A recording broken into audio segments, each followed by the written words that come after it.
Hi guys.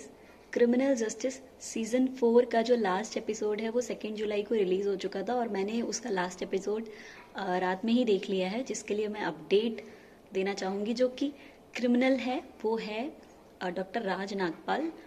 अब बात आती है कि मर्डर हुआ क्यों। रोशनी सलूजा का जो अबॉर्शन था वो हो चुका था नागपाल की फैमिली की वजह से, जिसकी वजह से वो बहुत डिप्रेशन में आ गई थी।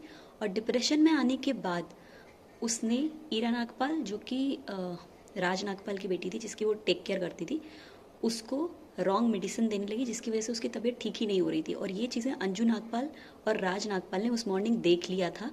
और जैसे ही राज नागपाल उससे पूछने के लिए पास पहुंचा तो उसने स्कैल्पल उठा लिया रोशनी सलूजा ने। रोशनी सलूजा को रोकने के लिए कि उसने स्कैल्पल उठाया है, ये एक एक्सीडेंटली राज नागपाल की ओर से उसको स्कैल्पल उसके नेक पे लग गया, जिसकी वजह से वो डेड हो गई।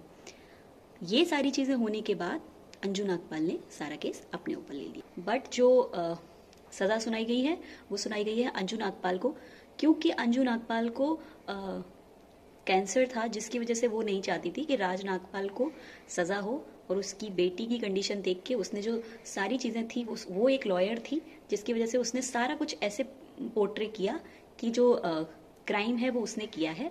बट सारा कुछ जब भी कोर्ट का डिसीजन आ गया कि अंजू नागपाल ही किलर है, उसके बाद माधव मिश्रा को इस चीज़ पे बिलीव हुआ नहीं। माधव मिश्रा ने बाद में पर्सनली जाके जब अंजू नागपाल से बात की तब उसने ये चीज़ें बताई। बेसिकली जो किलर था वो डॉक्टर राज नागपाल थे, ना कि अंजू नागपाल।